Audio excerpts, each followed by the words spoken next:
Balma Facebook jama obe salam alaikum. O balma ke Idriss Martinez koni podo. Ne balimo. C'est vrai mfa na Facebook ma. C'est vrai mfa na vidéo kema. Ngambe fait aucun don.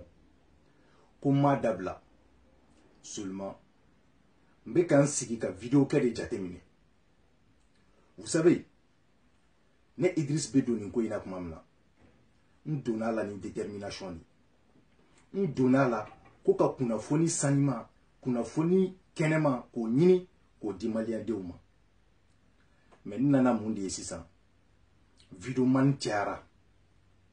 Video man do were be no. Iba foko video ke be ubolo ina fo dumuni ngedi. Nou ma ke doron ubesa. Chaque minute, chaque seconde, chaque heure ube vidéo la. Mana kan fola fan befe. Finalement, en vidéo manou, moro be kan bere goshini berekeli. Ou te mwo sebe ou ani malangolo olu don tuguni ka bonyugana. Na fora ko vidéo man dron, ou ba fo nunu e malangolo ndi. Na fora vidéo man dron, nunu e mwo enregistrer laudi. Na fora vidéo man dron, nunu e tanyini naudi. Ode ato, nere vraiment n'découragera. N'découragera kada mungan. Ka ye, ko mwani fin, I hakili dafalendu. I rebe information ye. I ba donko tiente. I ba doko ni tien remasuru. Nga ibo information ta. Ka publier parce que dron ebe feka do kele abita otiki ka encontre la. Dongo do ne Idriss debe Facebook sanfe. Ka information kolon ani tien ta ka bonyogana. Mam nun dun nou ba ke. Ka fuko ma kala nunte ote. Ou ba ke de mauvaise foi. Ka mwo bla flikon lala. Ne ka éducation. Nga dambe. Nga tabia. Ode tene permette nunu malangolon ko nunu na. Ode lango est-ce que nte posi ta kanini lafiawa. Nya fo malien dembe nyina. Ne ka vesim nunu ne ba du. Abe bonne yere de pochi kono. Nga montre nunu mbo sikintegela. Abe bonne yere de pochi kono. Nga so asara abe bonne yere de pochi kono. Ne te foi sur vidéo kaina. Mbake malik kanu ani nga bara kanu de kama. Malion. Kanga kuma marchi ko ina. Moko chama ine wole. Ko Idriss ilamelendu mais anteki imanga metuguni. Nyo de fo. Ngone lamelendu kojugu. Ne ere ba donga kuma kambe seron. Aw yere yaye. Nye kle fla doron ke Kadijatu Fofana kan. A bora ka publication ke ka fambe ke buni be. Kale ka détracteur ko lu de va le permettre ka avancer. Ne duma do re fo ngama ay lutin blairom na kana anga laban. Ngo parce que anana fambe ke wochi ka anto kle koro ka bul ka tisi climatiseur kono. Ministère des Affaires étrangères là. Bi boaka ko benyena. Ni nye miro fane la. O fane ben décourager lutu ko ina. Revenons maintenant à la marche. Depuis quoi indamine, ne Idriss Martinez qu'on peut avoir malien d'imbenyena. Ngol marche amane kungolo mine. Ngo parce que politicien dama ou retaru faranyonga. Ibe kay mamnuta ku doit ka gouvernement pendant des années et des années. Ou ka dumuni ke nyon fait. Fou ka tassa sani. Ibe ka kelen ko lu gain. Les mécontents, les frustrés, les aigris, oluka tout fara nyon kan. Kolu bina mouvement do créer ko ka ibeka gen. A wakati nya fo nyana, ngoni jamanga do politicien na. Ngo parce que nanye ninja dula, ngo Mali président foiti memena sanduruke. Utaru dogo diko kofe. Ça c'est autre chose.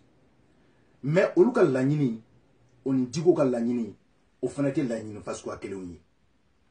Kaujim au moins semasi coordinateur ani semasi président no e dikoy olu fene ka lanyini tekeli ni Kaujim ko la ilaha illallah men kala beni Muhammadu che ibe kabe walan blachini diko ba fo ko wala blanco kumatala.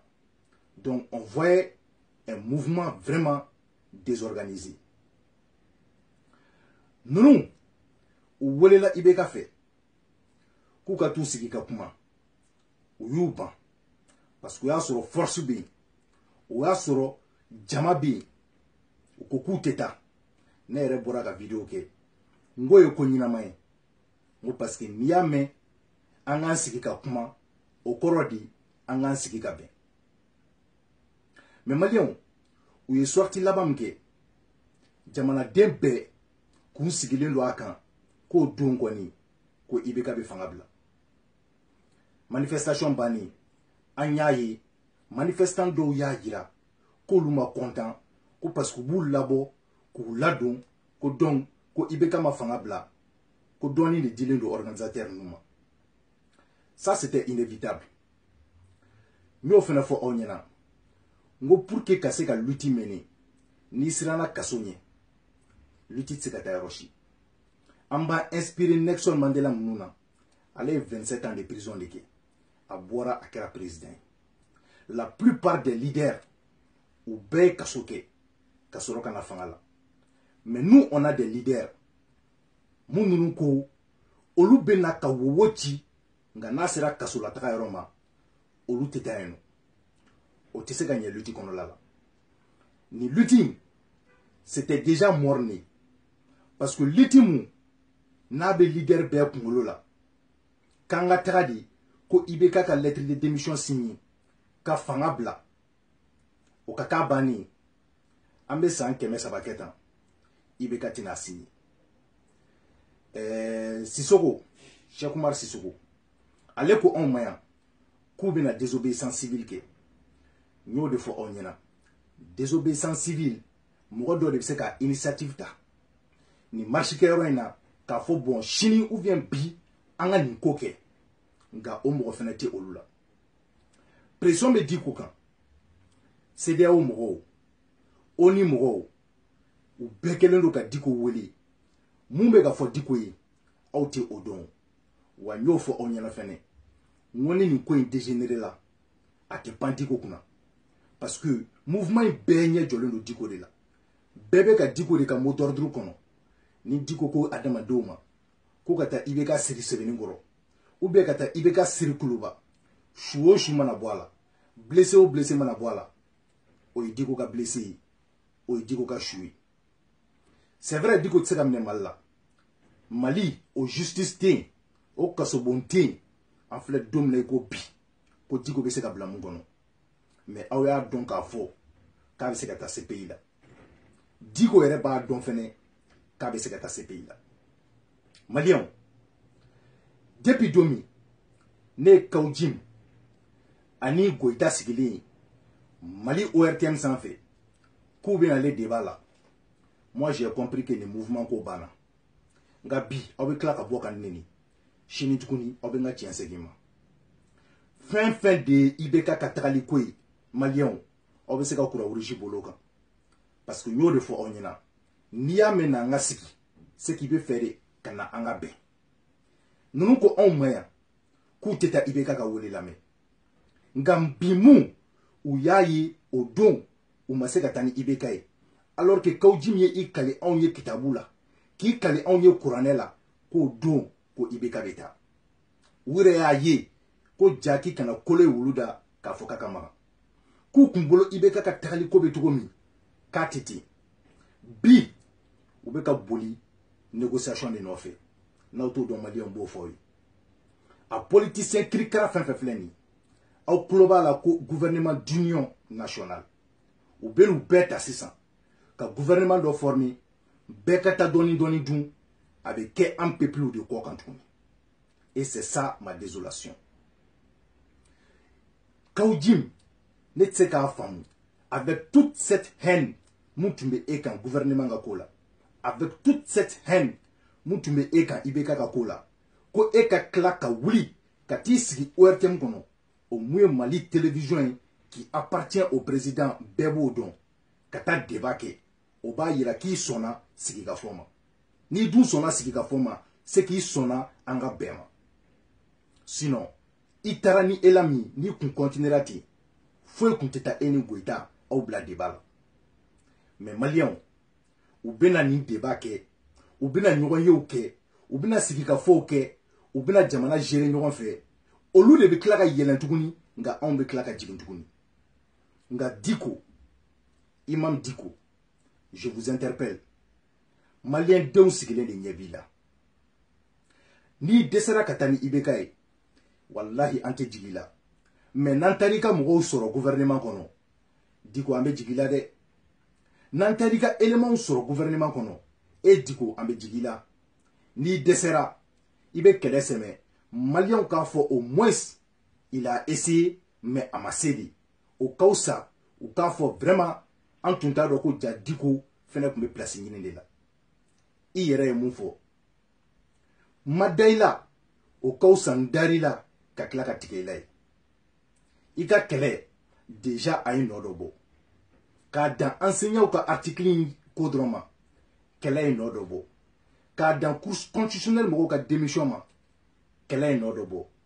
Nka kɛlɛ bɛɛ bɛ tiɲɛ yɔrɔ min na, o ye de n'i y'i ka mɔgɔw bila u ka taa don IBK ka gouvernement na, ko gouvernement d'union, Malien denw tɛ yafa o la dɛ.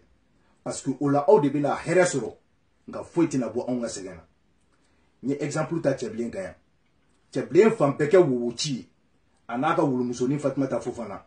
Nka bi u filɛ nin gouvernement kɔnɔ. U sen tɛ anw ka marche la tuguni. U sen tɛ anw ka réclamation na tuguni.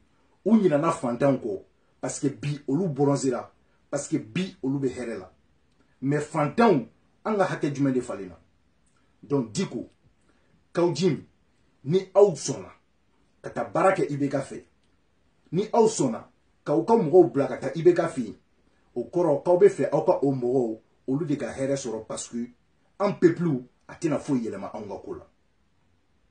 Ka kuma kuncɛ ni mun ye, o ye contre-marche min bɛna kɛ ko sini, le 27, je pense que o ye sini de. Pro IBKw k'olu fana bɛna bɔ ko ka taa marche. Ne y'o de fɔ aw ɲɛna. N ko nin marche in c'était inutile. Aw de bɛ fanga la.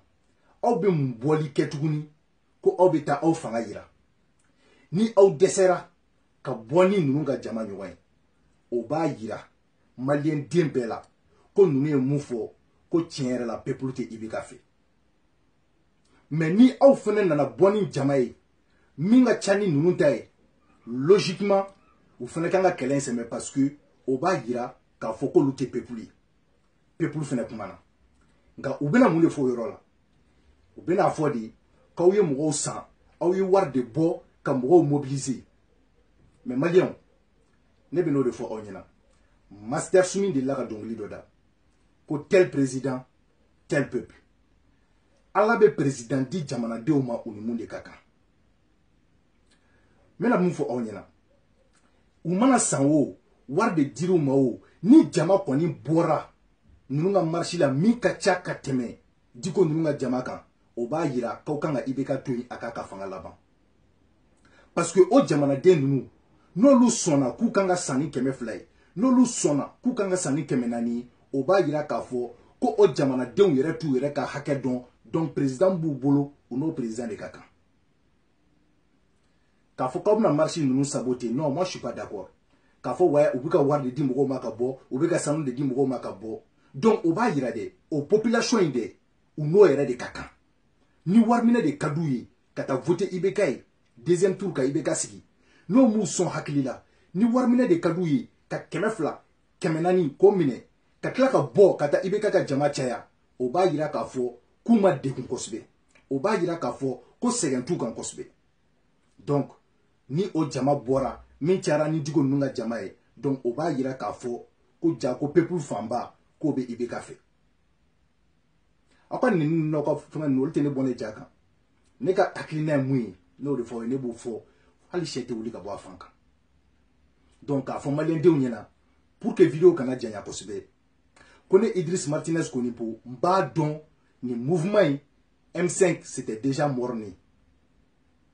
Ne bɔra yan laban na k'a fɔ komi Buye tun ko k'u bɛ fɛ ka ko in kɛ sans violence, komi u tun y'a fɔ k'u bɛna taa ko ka IBK la démissionner, ne ko bon an ka bɔ an k'o soutenir. Ne yɛrɛ Idriss y'o fɔ yan nɔ.